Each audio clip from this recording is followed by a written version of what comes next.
frame of reference so people can understand where I'm coming from, and also how technical my argument is. When I'm arguing against metaphysics, yeah, this does relate. My education does relate. It can't tell someone, especially someone else getting a formal education, whether I'm merely falsely generalizing my criticisms of theism, or whether it goes the other way around, that actually my criticisms of theism come from a technical philosophical complaint, and that this technical philosophical complaint about metaphysics, for example, is violated in philosophy, and it's violated outside of philosophy, which merely compounds the error. So I think I was going to say other details and things that were going on in my experiences there, but I don't intend for it to become a big conversation. As usual, I'll answer comments in this video. I may make a clarification video, but I doubt it. This is not going to become a common topic for me. It's it's like I don't talk about my family or my girlfriend much, but she's shown up in a couple videos. Some people will pick that up. Casual viewer will miss that, and that's the way it's going to be for this education. This channel is not about talking about our education. I actually believe a philosophical education. See, if I had a PhD, I would have a formal education in teaching philosophy to others. I don't have that. I don't want that. I want to act as a philosopher. I want to be a philosopher. And the formal education can actually get in the way of that. As you're indoctrinated and taught all these other people's opinions, and some of these opinions are really clever opinions. Plato, very clever. It's very easy to go into that and just accept that. And that's the problem with the philosophical education. So to do philosophy doesn't take a degree in philosophy, and it can actually be harmed by that. And if you look at the history of philosophy, most, especially until modern times, of the really celebrated and interesting philosophy, did not come from people that studied philosophy. They had other fields that they were expert in, and the philosophy was part of their generic analysis, and that they learned the skills of reasoning, and those are the skills of philosophy. So you don't have to go to college at all to be a philosopher. You don't have to be grown up. You don't have to any of those things. So we're not going to have in this channel philosophical discussions that come down to what you learn from what person and which expert should be trusted most. We're not going to trust any of the experts. I'm not claiming to be an expert. I do have some education in certain research practices and things like this, and I have also learned my own practices. And we'll talk about those things. We'll talk about practices as such. We won't be saying that, oh, you came from a particular school, you have a certain idea. I didn't agree with the fellow people in my class, all of the people that graduated at the same time as me. We didn't agree. I didn't agree with what the professors were teaching. The professors don't all agree. So there's no authority to borrow from that. But if you found that, if you're one of the people that's been wondering, or you've asked, now you know. And in my case, well, now I can tell, and I think some of this is relevant.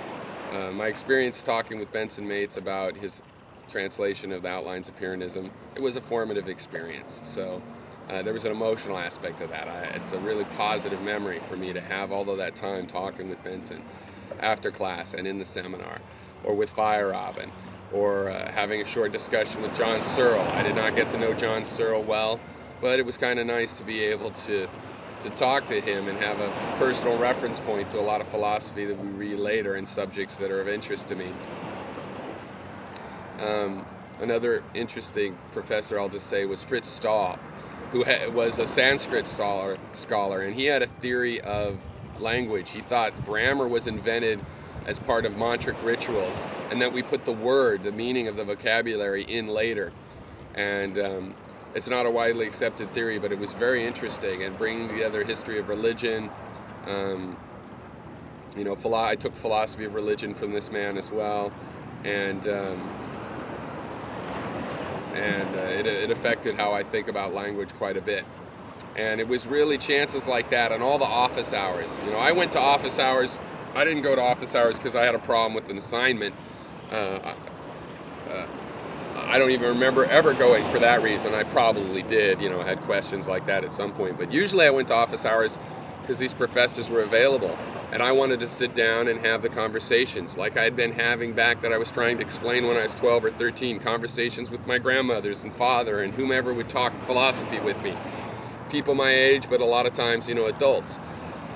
And my college career was expanded to that. I would say it was, the class work was secondary to the fact that I went to these office hours and would talk to these guys about the subjects that they were interested in and that I was interested in, and throw up my ideas and get a kind of one-on-one feedback.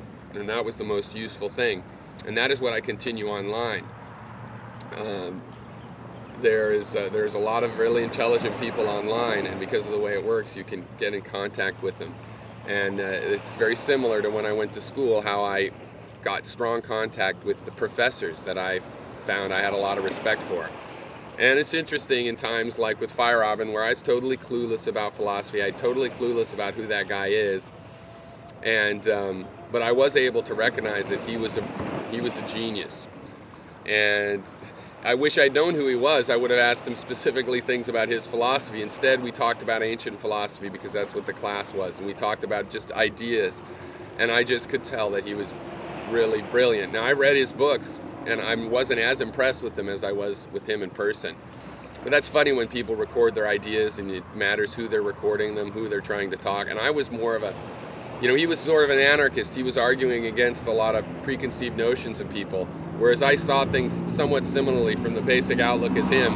And so we talked, with a different voice. I was a different kind of person than probably he was aiming his books and philosophy at when he was arguing against his colleagues and the prevailing wisdom. But I was able to recognize that and grow from that kind of thing a lot. And I would suggest that, by the way, wherever you go to school, I found just every university, even poor ones, and I don't mean impoverished, I mean ones that aren't so great at teaching, there's always some brilliant brilliant professors.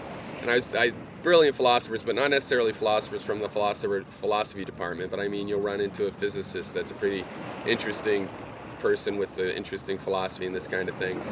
And I'd say use those office hours, have interesting conversations. I think that's the best way you'll learn how to do your own thinking. And if you do that, I think you'll get out of a bachelor's degree something more akin to an advanced degree, where you have really been taught how to think is the idea. And again, if you are taught how to think, you won't think the way you were taught. You'll have learned the way you naturally need to think. And you will want to do all the things that are required, like being logically consistent. That'll come naturally.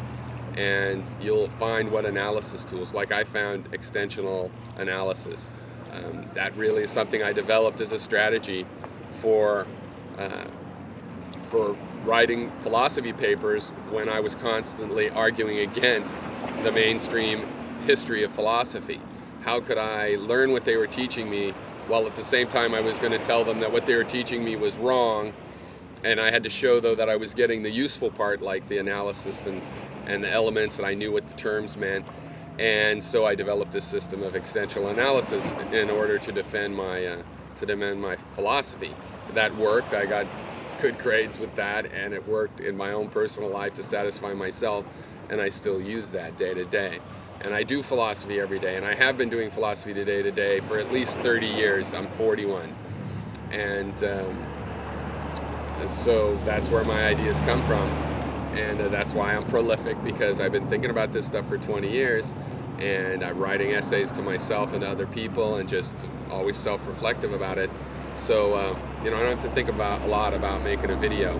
I thought a lot about if I should make this video, but what I was going to say when I've decided to say it is just, you turn on the camera and it comes out. It's honest and it doesn't take a lot of thought.